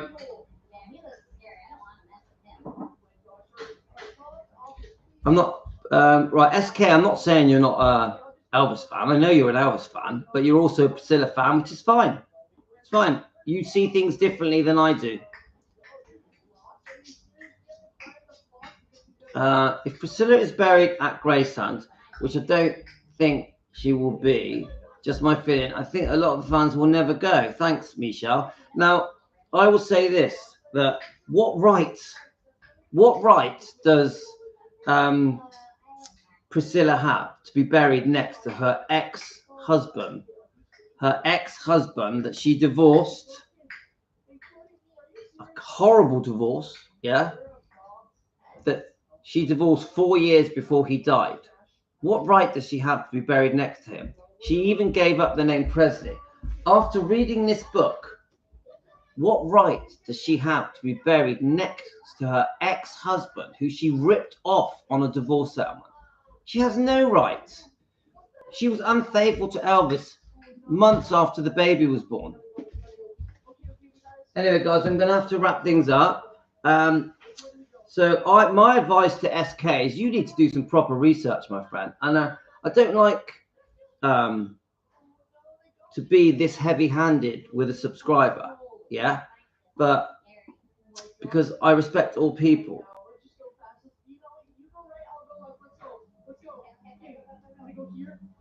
I honestly believe that you haven't got things right, SK. Seriously, I'm reading all your comments. I'm still seeing the same thing. You're trying to convince me that we, in some way, have a debt to Priscilla. No, we don't. No, we don't. Now, I do believe that many Elvis fans have been brainwashed by Priscilla, and they've fallen for the fairy tale that she has invented. But the truth is, yeah, that the damage Priscilla has done to Elvis's reputation and image and legacy is still happening every day. So I'm going to defend Elvis to the max.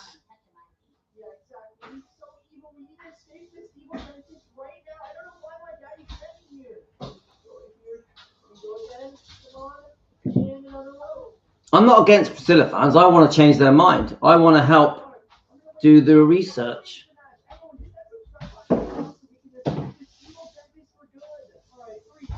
But SK, you say I need to do some research. You're right, I do. Yeah, I'm no expert. I'm learning every day. But one thing I do know is that there's some extremely serious wrongdoing from Priscilla going back 50 years. 50 years. I will not make excuses for her. I will not try and twist the truth so that the fans of Elvis start to believe that Priscilla was good for Elvis. She wasn't. She never was. Never was and never will be.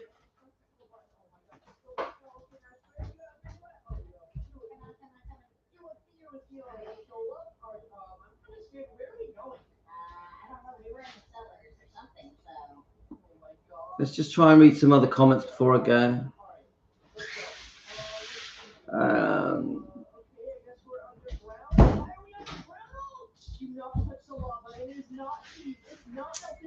Let's have a look. So she did not want her mother to have it, but her mother, let's have a look. I think they will give that up. Let's have a look. Sorry, I'm trying to read some other comments, especially the ones that Lisa wanted to have the kids and everything. She obviously wanted her kids to have everything. Yeah. So if Priscilla was buried at Graceland, which I don't think she will, my feelings, I think a lot of fans will never go. It's going to affect some people, isn't it? I'm finishing now, Ron. And I think I'm going to walk the dogs, yeah? She really does not care about her family except on camera. No one would sue. Well, I'm sure she loves her grandkids, yeah? But the way she treated Lisa Marie was disgusting. Disgusting. And Elvis. The way she treated Elvis was disgusting. Let's have a look.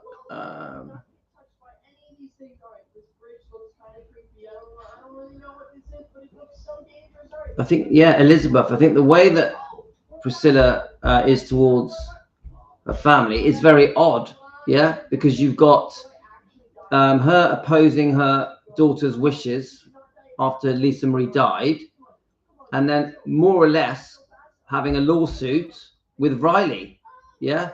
It's already come out that there's a possibility there was a lawsuit about to be announced from Lisa Marie towards her own mother, Priscilla. The situation with Riley is disgusting. It's obvious that behind the scenes, Riley and Priscilla were seriously arguing. Come on, we're not happy with what Riley agreed to. We're not happy, but I think Riley almost had no choice. The truth is, Priscilla took $1 million, $400,000 legal fees, and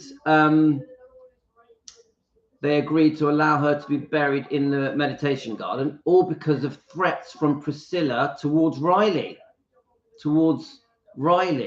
her granddaughter. All of the money that Priscilla got from Riley came out of the pockets of Riley and Finley and Harper. That's the truth. She ripped off her own grandkids. She went against her own daughter's wishes. After Lisa Marie died, Priscilla wanted blood. She was out for blood. And when I say blood, I mean money. Money. You ain't getting away from that.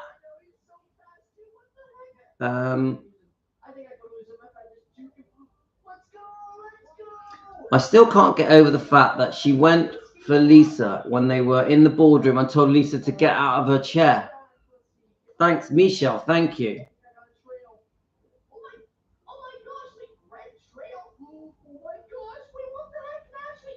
Don't forget that there were two other co-executives, a judge watching over Lisa's interest. Unfortunately, who would know they couldn't trust Lisa's own mother to do it right? Thanks, EP Fan Forever. Thank you. Finola, she ain't nothing but a hound dog.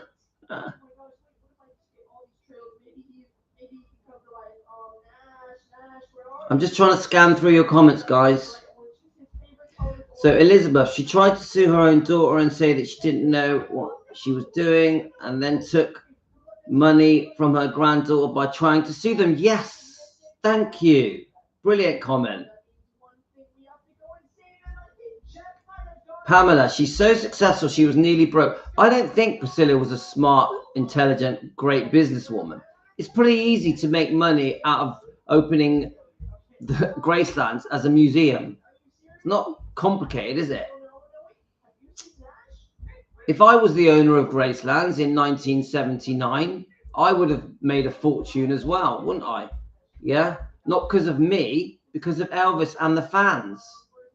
Priscilla had manipulated herself, especially because of Lisa Marie being her daughter, into a position where all the money poured into her pocket. That's basically what happened. I know there's other co-trustees and banks, etc. But ultimately, once Priscilla was put in charge, the money all funneled down to her. She made all the big decisions. Come on. Money, money, money, money, money, money.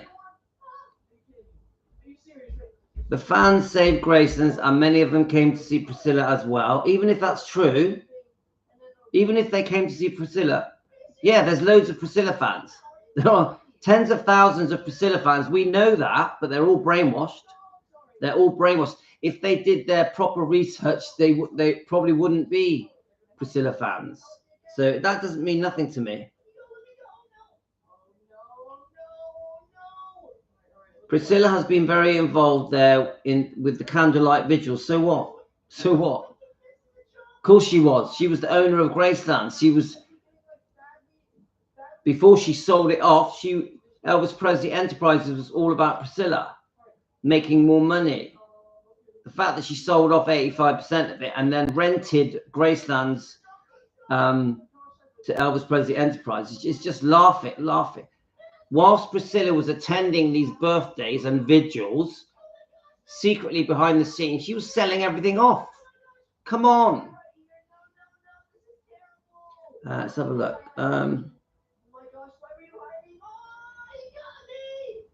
I like Emily says it.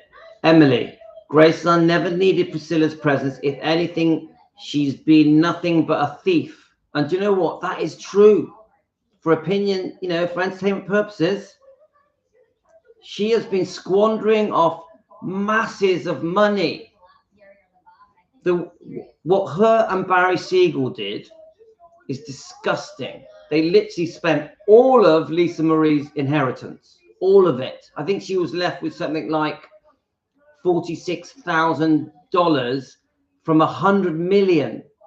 This is Priscilla and Barry Siegel. Barry Siegel was the manager on behalf of Lisa Marie. And then Priscilla tries to give us, the fans, the impression that it was Lisa's overspending that caused it.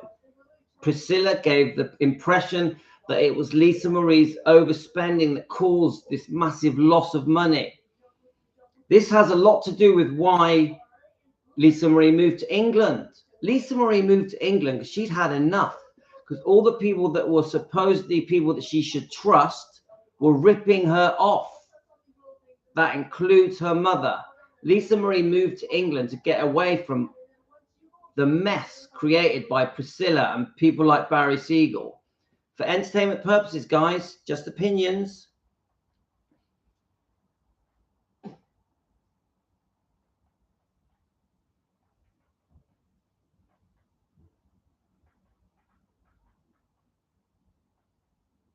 Let's have a look. Let's have a look. Pamela says, I think SK means having someone using the Presley name drew people to Graceland. No, Pamela, no. Elvis Presley fans drew everyone to Graceland. That's it. Nothing else.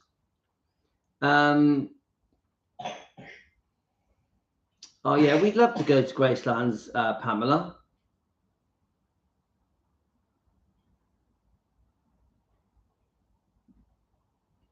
Okay, let's read some more comments.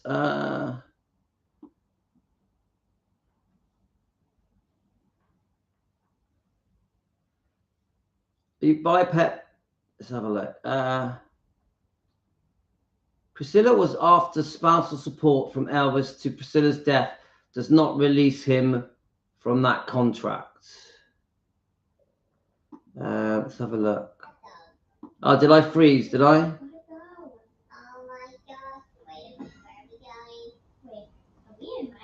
Okay, Mike. So I'm about. Can you see me? Can you see me?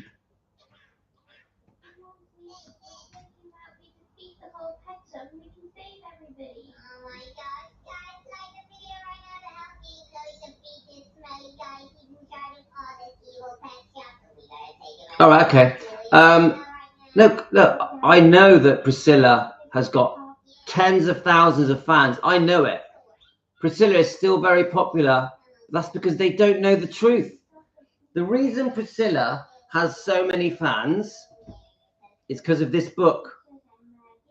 The bullshit portrayal of this lie, this book of lies has brainwashed Elvis fans, Priscilla fans, since I would say, since it was before it was written, because she was promoting what was going to be in this book in interviews in the early 80s. Yeah. And there are tens of thousands of people that have fallen for this, but they just don't know the truth. That's why we're called Defending Elvis. SK, I don't understand your argument. You're trying to say that because there's Priscilla fans, that makes everything okay. It doesn't. It doesn't. We're here. We're called Defending Elvis Presley because we want to show the Priscilla fans that they're wrong. They have been spoon-fed lies for decades, spoon-fed wrong information for decades, and that they don't know the true Priscilla. They don't understand what truly went on. I'll tell you now, I didn't understand. I did not understand that. SK, you can say what you want to me.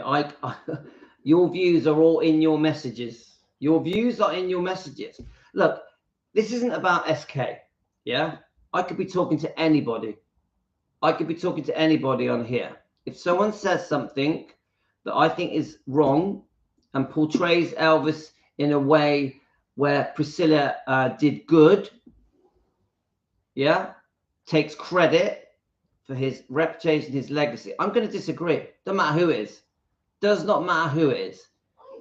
It's like Amy Collett sent me some information today that was proving that Priscilla had lied to Elvis and that she was 16 when she first met him in Germany. She sent me some very interesting proof that Priscilla actually lied and Elvis genuinely thought she was 16 in Germany, not 14.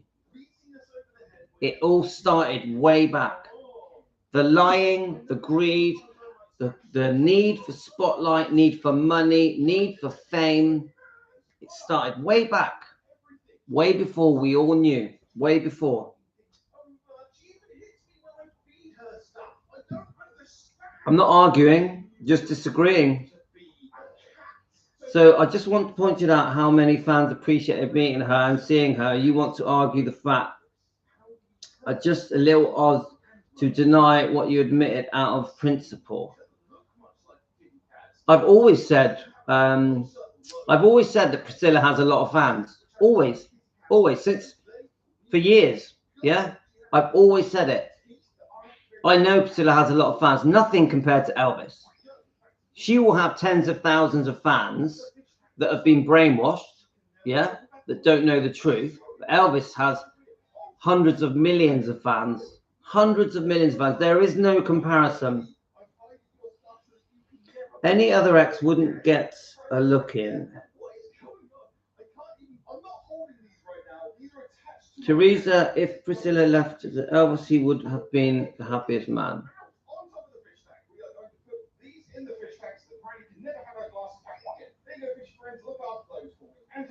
Right, Elizabeth, Priscilla is very greedy and not a nice person.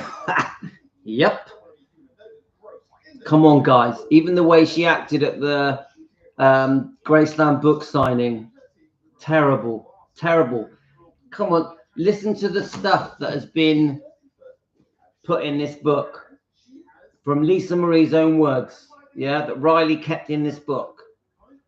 It doesn't matter if Priscilla has fans. It's irrelevant because the fans, you can't. There's some Priscilla fans, you cannot change their mind. It doesn't matter what you say. They believe in the fairy tale. The fairy tale. Oh, Priscilla saved Graceland. Oh, Priscilla opened the Living Museum. Oh, Priscilla kept Elvis's legacy alive. It's bullshit. Bullshit. The fans have kept things going. The fans. It always will be. It always will be. The group does not have any sympathy for Priscilla. Well, no, we don't. I don't have sympathy for Priscilla. She's a human being. Yeah. I do want us to do things in a way that's respectable. Yeah. I don't want to sit here and call her names. I don't want to sit here and call her and make funny faces about her. I don't want to take the mick out of her plastic surgery. That isn't my style. We will defend with respect, which we did a video on this a couple of days ago.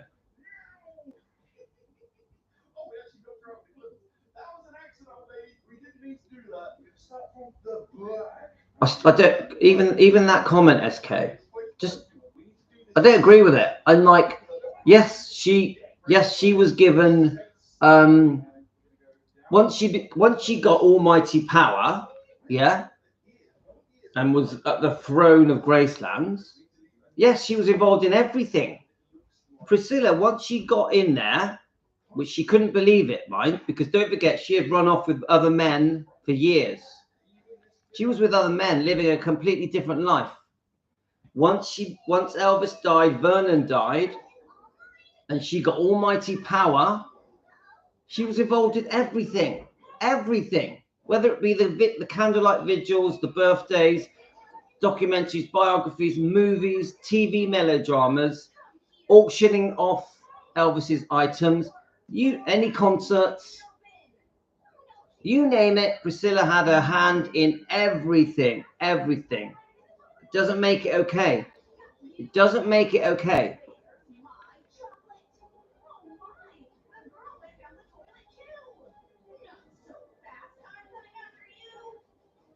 Anyway, guys, I'm gonna go. Thanks, guys. Take care, everyone.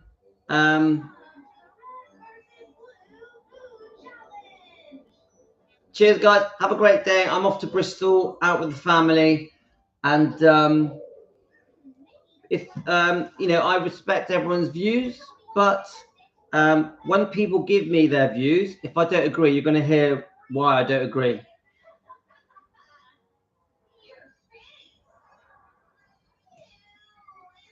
I'll try and do a video of us. We're going to go to a restaurant in Bristol. We're going to have a meal together, like a family meal. We're going to go for a nice walk through the park and that. I'm seeing my son in Bristol, who's 27. So we're going to have a nice day today. Take care, guys. All the best to you, and have a great day. And I don't think I'm going to be able to do another live. It depends what time we get home. I might do one tonight around 6 p.m. UK time, but I don't know. We'll see. So I want to do another live, but you know, my wife, I have to get permission from the wife. So take care, guys. I send you all love, and it's okay to disagree. It's okay to disagree. I mean, no personal insult to anyone, including to SK. Nothing personal, no hard feelings. I still find you a very interesting subscriber, but you will get a reaction when you say things in the way that you've said on this live stream. You're going to get a reaction from me, definitely, and probably from the others. So thanks, guys. Have a great day. Take care.